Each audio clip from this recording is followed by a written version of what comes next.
Hallelujah. प्रभु यीशु मसीह के अति पवित्र नाम में आप सभी को जय मसीह की।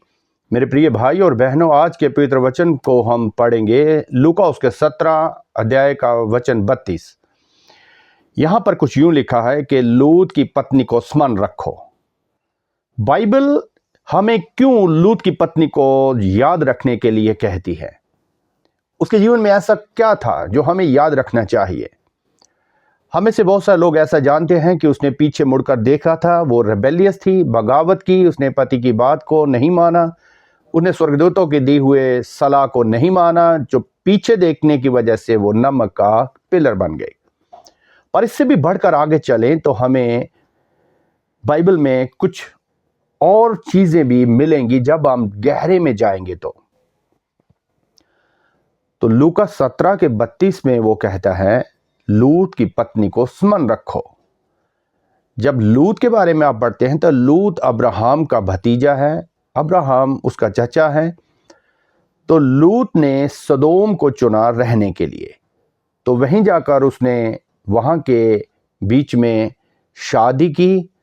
और जो लूत की पत्नी है, अगर आप जूइश कमेंट्री के बुक मिद्राश को पढ़ते हैं तो वहां पर लूत की पत्नी का नाम भी आपको मिलेगा, जिसका नाम है एदित। तो एदित सदोम के रहने वाली थी। जब सुबह के वक्त अब्राहम के पास 3 स्वर्गदूत आए, जिनमें से यहोवा भी हैं, तो मनुष्य की सूरत में, तो अब्राहम ने उनको देखा और उनको इनवाइट किया और घर में उनकी हॉस्पिटैलिटी की, उन्हें अच्छे से खाना बना कर दिया।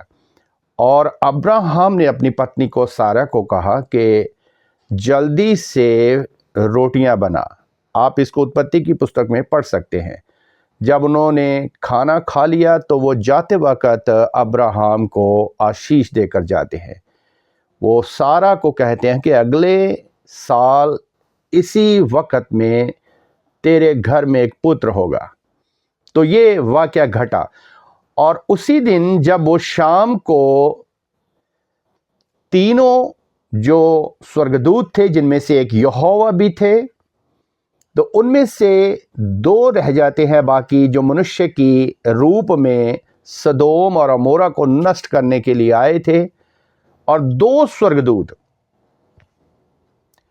शाम के वक्त जब सदोम के चौक में जाते हैं तो लूत से भेंट करते हैं। तो लूत उनको कहता है, मुसाफिरों, कृपया आप मेरे घर चलें। तो बाइबल में ऐसा लिखा है कि उन्होंने उसको ना की, उन्होंने उसको इनकार किया। पर लूत के बहुत फोर्स करने से वे दोनों स्वर्गदूत जो मनुष्य की शक्ल में थे उसके घर जाते हैं। अब लूत का जो रिवाज है, उसका खानदानी रिवाज ये है, अब्राहमिक तरीके से, कि जो घर में मेहमान आते हैं वे नमक के पानी से उनके पांव धुलाते हैं। तो लूत ने अपने उसी खानदानी रीत को और मेहमानों की हॉस्पिटैलिटी के तरीके को जारी रखते हुए अपनी पत्नी से कहा कि ये जो मुसाफिर आए हैं, हम इनको ब्रह्मचारी करेंगे, इनका आदर करेंगे। पर लूत की पत्नी जो है वो सदोमाइट है, वो सदोम की रहने वाली है। मिद्राश की पुस्तक में पढ़ो तो वहां पर लिखा है, लूत की पत्नी ने अपने पति से कहा कि तू ये उल्टे सीधे रिवाज अब हमारे यहां भी लेकर आ गया। और इस तरह से उसने उसकी बात का निरादर किया। अब लूत के कहने से उसने नमक वाले पानी लाने के लिए चली तो गई, पर उसने अपने पति को कहा कि हमारे घर में नमक तो नहीं है। तो इसलिए उसने कहा कि मैं पड़ोसियों के यहां नमक लेने जाऊंगी। अब सदोम के शहर का एक नियम था, एक लॉ था कि कोई भी वहां का व्यक्ति शरणार्थियों को या स्ट्रेंजर को अपने घर में नहीं रखता था। उनका लॉ था। अब लूत की पत्नी ने अपने मायके के उस लॉ को ज्यादा अहमियत दी और इस तरीके से वो लूत को कहती है कि मैं पड़ोसियों से नमक लेने जाऊंगी ताकि अतिथियों की सेवा कर सकूं। तो जब वो घर घर गई, डोर टू डोर, उसने सबको बताया कि हमारे घर में कुछ मेहमान आए हैं, कुछ अनजान यात्री आए हैं जो दिखने में बड़े खूबसूरत हैं और मेरे पति ने उनको बड़ी हॉस्पिटैलिटी करने के इरादे से रखा हुआ है। तो यूं सारे सदोम में ये बात फैल गई और सदोम के लोग जो थे वो बड़े ही रिबेलियस स्वभाव के थे और पाप में विलुप्त थे। और इसीलिए शाम के वक्त बूढ़े और नौजवान पुरुष लूत के दरवाजे पर आकर लूत से झगड़ने लग जाते हैं कि जो मेहमान तेरे घर में आए हैं वो उनको हमें दे ताकि हम अपने शरीर की अभिलाषाओं को पूरा कर सके। तो ये बाकी का जो दृष्टांत है, जो बाकी की सत्य घटना है, आप बाइबल में पढ़ सकते हैं। तो लूत उनको कहता है, मेरे भाइयों ऐसा मत करो, मेरी बेटियों को ले जाओ पर इनके साथ ऐसा मत करो। पर वास्तव में जो लूत की पत्नी है उसने ये घिनौना काम किया कि घर घर जाकर उन सारे सदोम निवासियों को बताया कि ऐसे ऐसे कुछ मुसाफिर हमारे घर में ठहरे हुए हैं, और नमक मांगने के बहाने सबको चुगली करी और अपने पति की बात को टाल दिया। और आगे चलकर आप देखते हैं कि इसी गुनाह की वजह से, इसी पाप की वजह से, जो उसने नमक के साथ पाप किया था, आगे चलकर जब वो स्वर्गदूत उसमें सल्फर, यहोवा उस शहर को तबाह करने के लिए आसमान से सल्फर की बारिश करते हैं, तो उनको आदेश दिया जाता है स्वर्गदूतों के द्वारा कि पीछे मुड़कर मत देखना। अब यहां भी लूत की पत्नी ने उस आज्ञा का आदर नहीं किया, उल्लंघन किया, रिबेलियस बनी और पीछे मुड़कर देखा, और चूंकि उसने नमक से पाप किया था उसको नमक ही काटना पड़ा। वो नमक का पिलर बन गई। मेरे प्रभु के लोगों, बाइबल में गलातिया उसके 6 के 7 वचन में ऐसा लिखा है, दो खाना खाओ, यहोवा ठट्ठ में नहीं उड़ाया जाता, मनुष्य जो बोएगा सो ही काटेगा।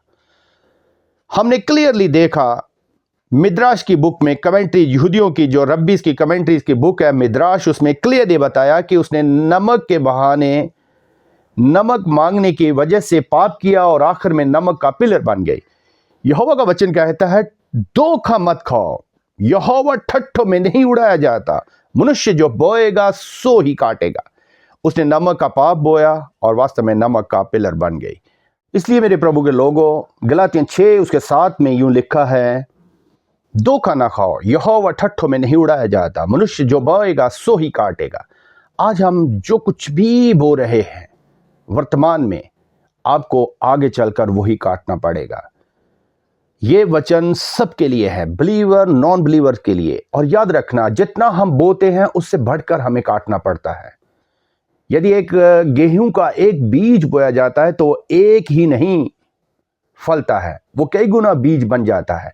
अगर आपने थोड़ी बुराई बोई है तो अधिक बुराई काटनी पड़ेगी। अगर आपने भलाई बोई है, यहोवा का भय, उसकी आज्ञाओं का पालन किया है, तो वो भी मल्टीप्लाई होकर आपको मिल जाएगा। इसलिए इस सिद्धांत को समझें और साल 2026 में भलाई को और यहोवा की आज्ञाकारिता को बोना शुरू करें। आप अनाज्ञाकारी को बोकर ब्लेसिंग को नहीं काट सकते हैं। आप यहोवा के विरोध जाकर उसकी आशीषों को नहीं ले सकते हैं। अगर हम चाहते हैं कि हम आने वाले दिनों में, मैं और मेरा परिवार और आने वाली जनरेशन, हमें यहोवा की बड़ी उन आशीषों को पा सकें, तो हमें यीशु मसीह के समर्थी नाम से, उसके वसीले से, उसके वचन को समझना है, पूरा करना है और उसकी आज्ञाओं का पालन करना है और एक पवित्र और स्पिरिचुअल लाइफ को बोना है, ताकि आप भविष्य में उसकी ब्लेसिंग को काट सकें। आए मिलकर प्रार्थना करेंगे। धन्यवाद ओ सर्वशक्तिमान यहोवा एलोहीम अदोनाई यीशु मसीह नासरी, मैं प्रभु यीशु मसीह नासरी के नाम से आपके वसीले पर आता हूं। पिता, आप अपने बच्चों को जो भी आज इस वचन को प्रभु बड़ी गहनता से सुने और मनन करें और समझे और अमल में लाएं, वे सभी लोग यीशु नस्री के नाम में आशीष पाए। यदि कोई रोग कष्ट में है, यीशु नस्री के नाम में चंगा किया जाए। हर एक दुर्बलताएं निकल जाओ यीशु नस्री के नाम में। निर्गमन 15:26 में आपने कहा है, मैं यहोवा राफा हूँ, I am the Lord who heels you, मैं ही चंगा करता हूँ। पिता, जो कोई ये पालना करता है, यदि कोई आप पर भरोसा रखता है, सच में यीशु मसीह नस्री के नाम में वो सुख और शांति और सेहत पाए। पिता, मैं धन्यवाद करता हूँ कि आपने हमारी प्रार्थनाओं को सुना है। ये प्रार्थना हम अपने उद्धारकर्ता प्रभु यीशु मसीह के नाम से मांगते हैं। आमीन, आमीन एंड आमीन। God bless you all.